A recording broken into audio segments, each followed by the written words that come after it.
Hi, it's Winton Churchill with the Barefoot Consultants, and I'd like to welcome you to our call today. If you are joining the call, it'd be great if you could pop in where you're calling in from. That's always fun to know.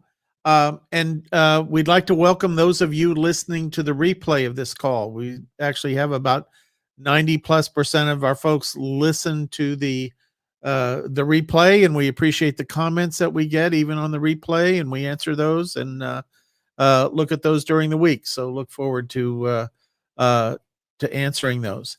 Um, Today we're going to talk about 5 loose ends that freelancers can wrap up as they go into the end of the year. You know, we all know this has always been a very different time for us when we work for companies, maybe small businesses, or work for ourselves. This is a different time of the year. Seems like, especially in the States, that once you hit Thanksgiving, the world changes. Projects slow down, many of them speed up. And for many years, this was, for me, a time of uh, uh, getting plans ready for the January of next year. So very busy time to get those January plans together.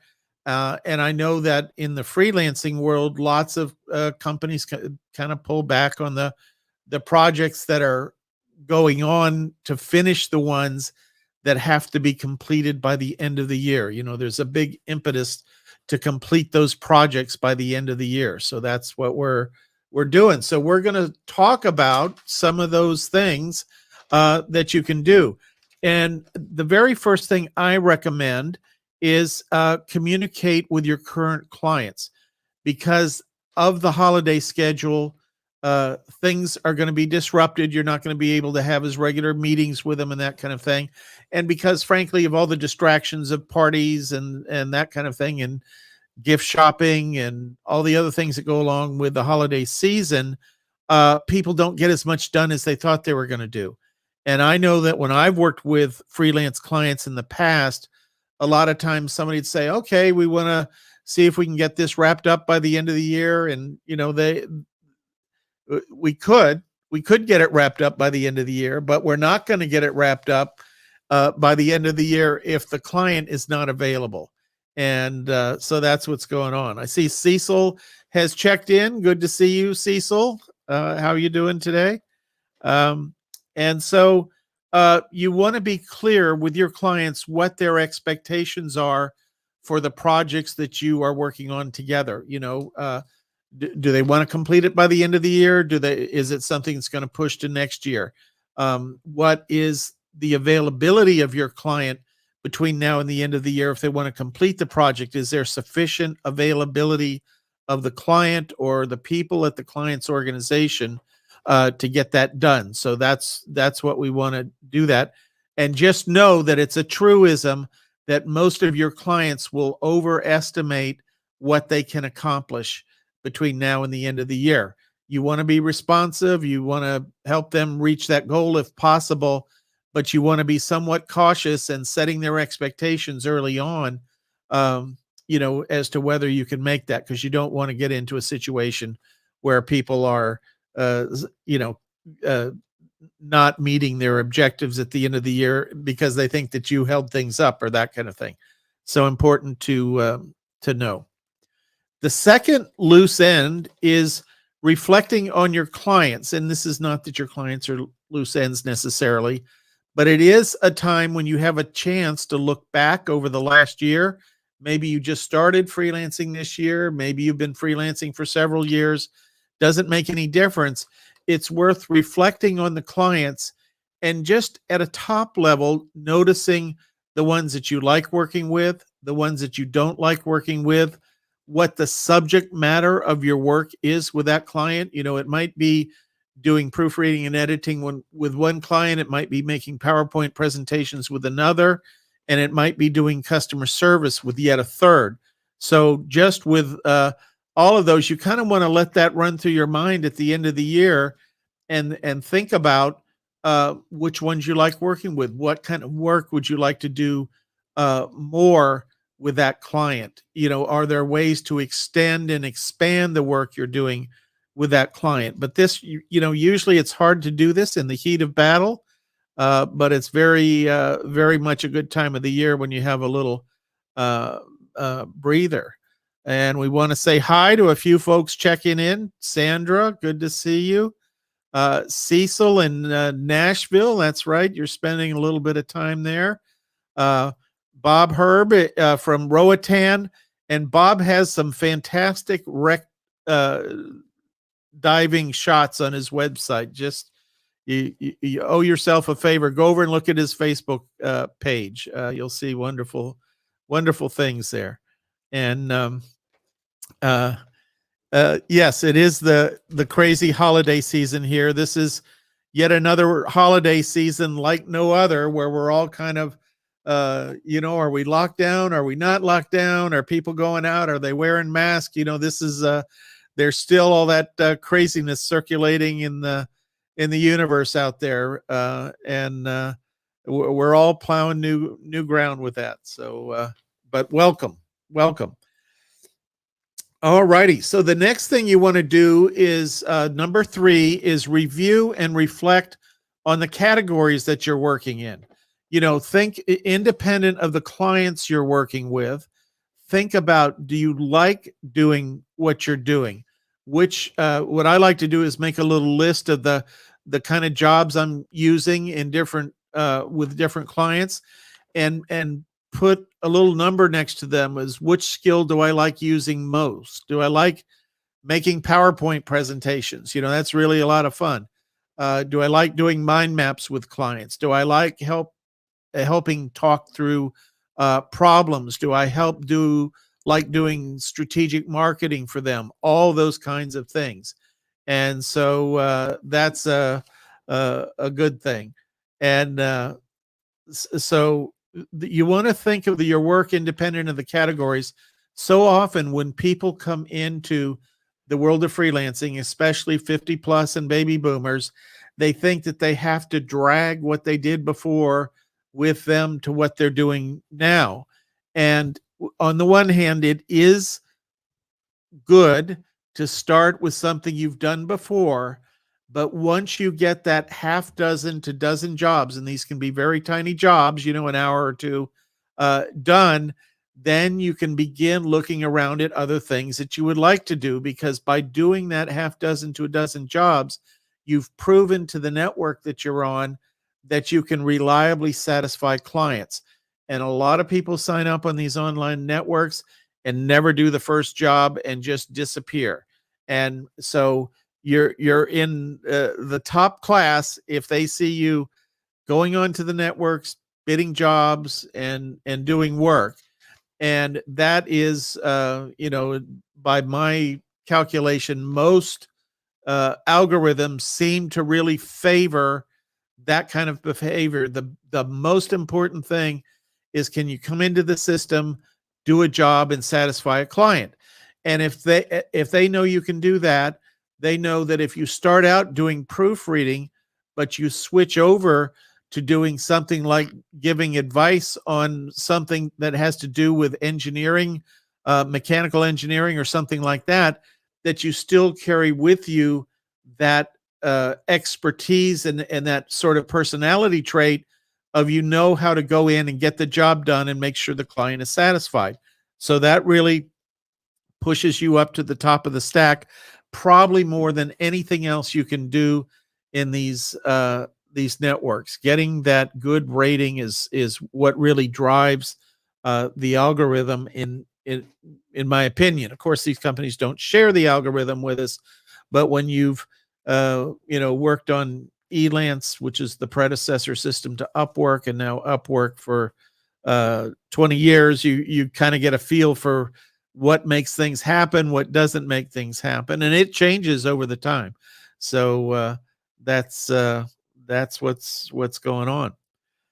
All righty, so let's talk about the fourth thing that you can do, and this is planning for Q1. For some, your jobs are just going to continue right through. They'll get started back up. but certainly we all know how it feels to come back to work after the holiday season on, I think this year it's January 3rd, and everybody's, kind of got a few cobwebs to clear out and all that kind of stuff. So that'll be going on. And but you want to be ready to go. It might mean that you've set up calls. You can set up calls in December if a client says, we're gonna back off in this product for December. We've got some other things we've got to get done, and we'll pick back up in January. One of the things that you can do is suggest that you schedule a call the first week of January so you can get going right away. So this is a great time to do that. When somebody tells you, "Well, have a good holiday. We'll look forward to seeing you in the new year. We'll get together right after the new year," and you can say, "Well, let's just get something on the schedule now because I'm going to be very busy in the new year, and I want to make sure I've got the time carved out for you, and we can change it if we need it.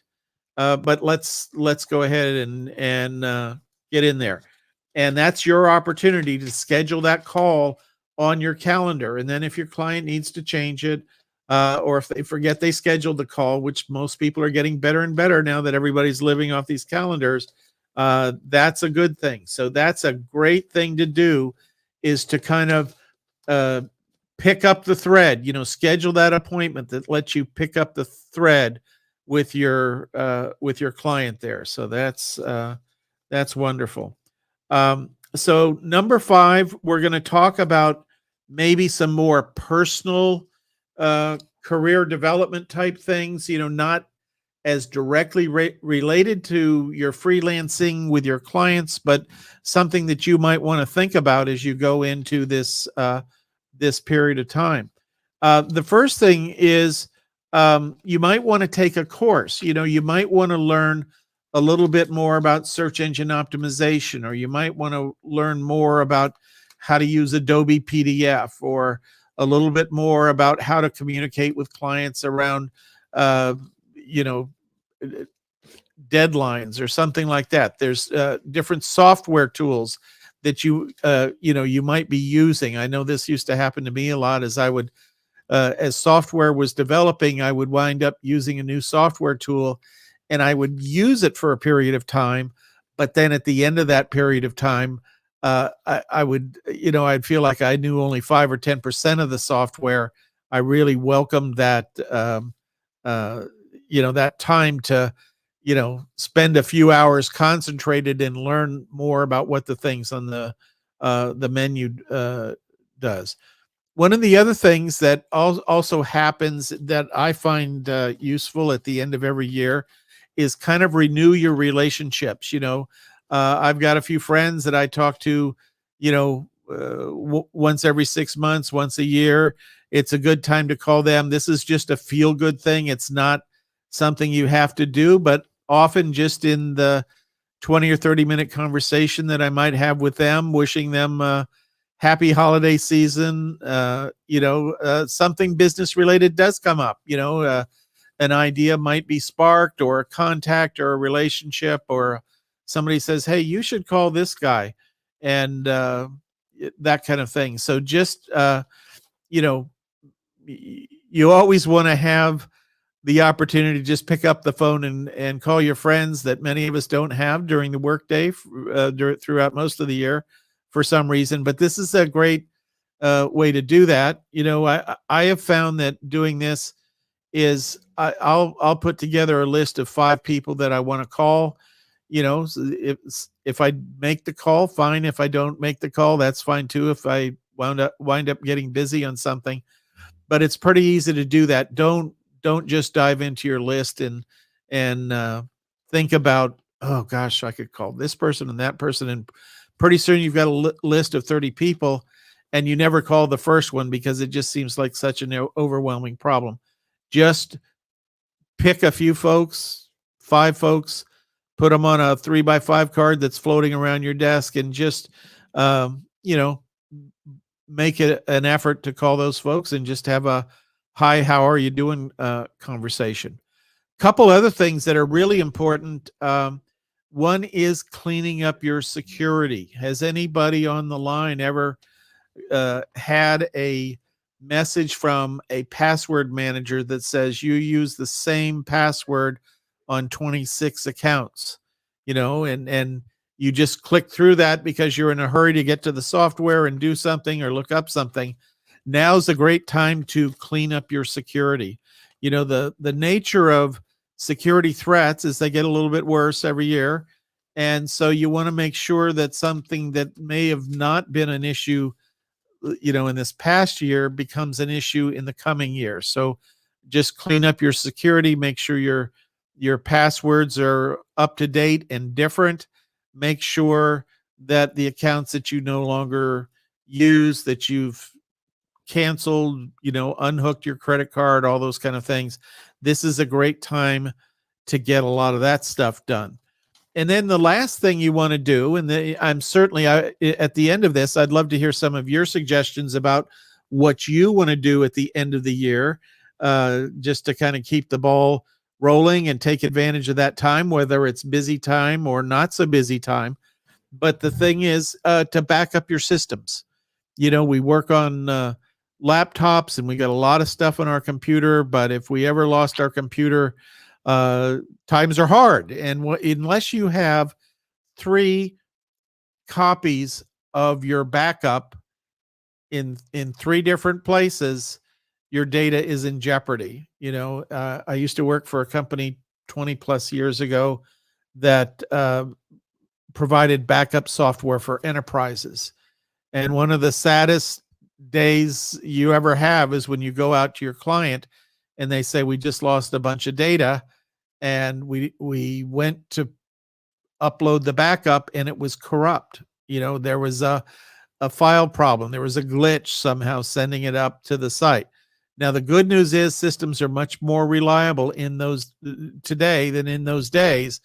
But the point is still made, is that if you have an unfortunate incident, your laptop falls on the floor, the backup has to be on your on the cloud somewhere so that you can download that. And every once in a while I'll talk to somebody who says, I've got a hard drive. I've got one floating around here that I use from time to time, and I just back everything up on my hard drive. And that's good. It's good to back up. But if your hard drive, I say, so you're protected, right? Yes. Well, if you had a fire, heaven forbid, or water damage and, wherever you live, or freeze damage or whatever that caused water damage, how close is your backup on your hard drive to your backup in your computer? And they say, well, they're in the same room. I say, well, fire or water, you're going to lose both of those backups. So you need to have it somewhere out on the cloud. And most folks will tell you they want to do it 2 places out on the cloud.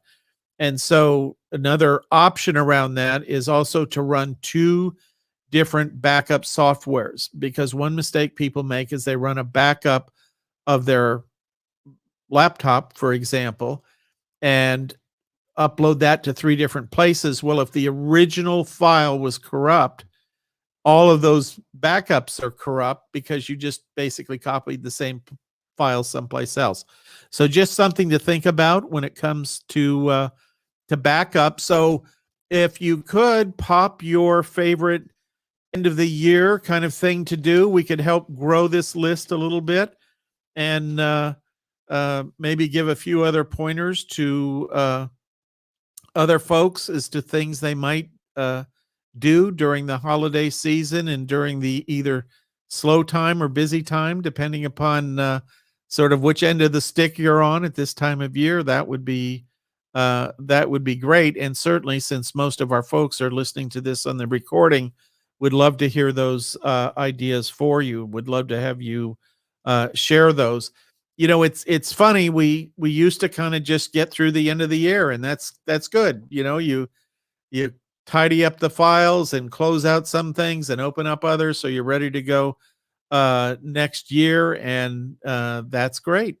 Let's see. We got a tip from Doug, who lives in Hawaii, and he goes sailing and whale watching since it's whale season. That's got to be at the top of the list. But most places down in Huatulco this time of year, you can also go out and get a little whale watching in, and that's a lot of fun to do. A lot of de-stressing. That's an important thing for us all to pay attention to, is to get de-stressed a little bit. So good on you, Doug, for reminding us to get out in nature and enjoy it, especially on the ocean. I knew a guy in Marina del Rey many years ago when I lived there, and he had a charter boat. It was one of these sort of harbor cruise boats, that they have parties and Christmas parties and anniversaries and birthday parties and all that kind of thing. And I think it held 60, 70 people. So it was a very big boat, and it just would toot around Marina del Rey. There was no waves or anything like that, but it was a very enjoyable experience. And he had done a lot of study on decisions that were made on the water. And I remember him telling me that over the years, that there's just something about being on the water that just gets people into a thinking and creative process. And that's that whole idea of being on the water just stimulates your brain in a way that it's not usually stimulated. So a great time to relax.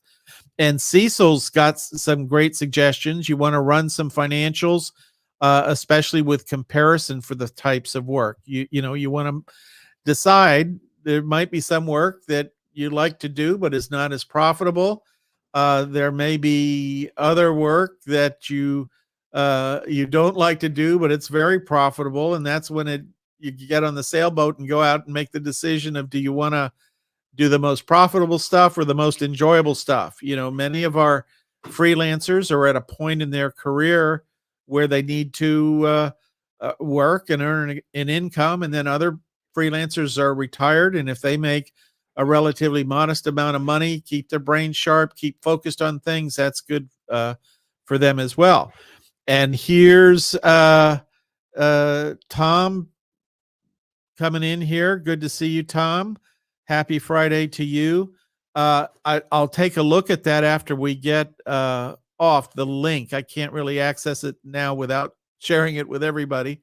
So I'll take a look about that. But certainly the great resignation is going to be, already has affected us all. I think in October there were 4.1 million people that left their job. That's incredible. Does anybody on the line now, live or recorded, do you know anybody who has left their job? And if so, why are they leaving their job? I mean, we've seen lots of articles, and it's been incredibly well documented. Yeah, and I'm sure, Tom, it's just fascinating and scary, but there's something about going into to work every day, and you're just used to doing it. But when you have a break, that break really gives you time to think.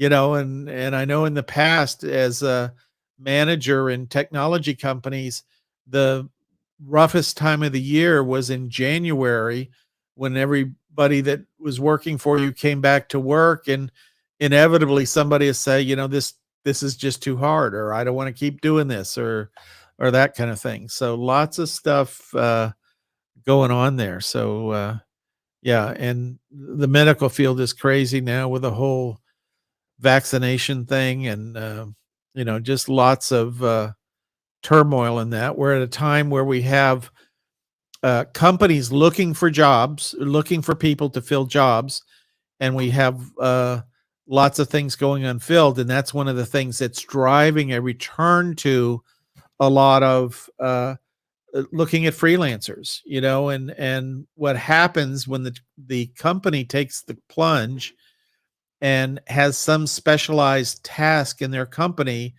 and they bring in a freelancer. They find that freelancer can come in for 5 hours, 10 hours, 20 hours, whatever it might be, and get that job done, possibly better than it's ever been done before in that company, because the person you're bringing in as a freelancer is very much a specialist in that specific area in some cases, not every case, but in some cases. And a lot of times the people that would have been doing that task in the company are employees who may not be well skilled in that task, but they can kind of figure it out. So that's why they're there as an employee, but you just don't have uh, you know, the folks to do that. You can't find them.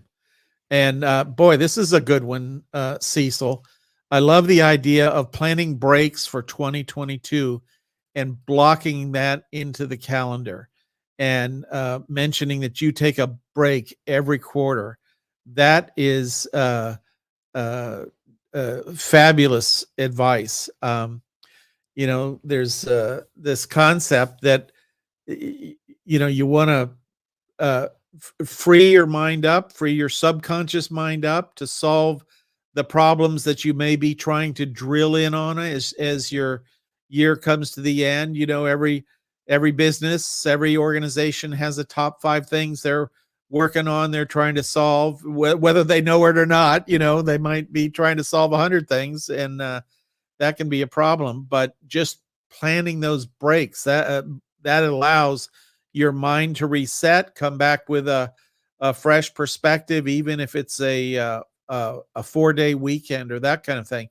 Been kind of difficult in lockdown, but now we're getting lots more options. I got a friend of mine that's looking at a cruise. That's going to be his first travel outing after the pandemic. And while we heard some horror stories about cruise ships before, when the pandemic was just starting, now it appears they're some of the safest travel around, because everybody's tested, everybody's taking the test within 24 hours of getting on the boat. Then they take it after they get on the boat. There are also very high levels of vaccination and that kind of thing. So um, that the cruise industry, and they're not at full capacity. So a lot of ships are going out at 50% capacity, 40% capacity, that kind of thing. So there's a lot more room to move around in. So uh, and I guess I want to say they've been cruising, after not cruising for almost a year and a half. They're back cruising now. So that's a great break, and anybody can get away for 3 or 5 days. What a beautiful experience. Even if you don't get off the ship when you go into ports, just getting out, fresh air, change of scene, seeing new people, that kind of thing, after uh, a year and a half plus worth of lockdown. So another hit there, Benjamin. That's great. Yeah, and he mentions that he's sitting at the Ocean of Bay. It's yeah, Nashville's uh, a little sparse, but there's some nice lakes in the area. I used to have a client just over the border in Kentucky there, and would fly into Nashville, and I think it was drive up, and just some beautiful countryside once you get out of the city there. So lots of good things to do. So, other ideas about how you unwind? We got a good thread going there, and Bob, I guess uh, you mentioned that renewing old friendships. Yeah, that might have let slip. I mean, I remember when I was at an international living conference, and you and I ran into each other after not talking to one another for probably a decade or more, or two. I mean, it's always very satisfying to renew those friendships and just check in on where people are, and that kind of thing. So very good suggestion there. All righty, let's take a quick look. Excellent. All right. Well, that's pretty much what we wanted to cover. Be sure, if you had a little fun, like us on the way out. That helps it go to other people in our universe that are interested in freelancing and baby boomers working online and that kind of thing. So uh, wish you good luck in the week to come. Lots of fun, lots of happy freelancing, and we'll look forward to seeing you next week. For those that are members of our program, we'll see you Tuesday night. We'll also see a lot of you tomorrow for a special free webinar that we're going to be giving. So if you're in one of our freelance programs, be sure and check your email to make sure you can participate in that. If you don't participate live, we'll have the detail on how you can see the playback of that, and that's for our members. So and we'll look forward to seeing you next week. So have a great weekend. And for those of you that are listening as on the playback, just be sure and drop your comments there. Very much appreciate that. Have a great weekend. Adios.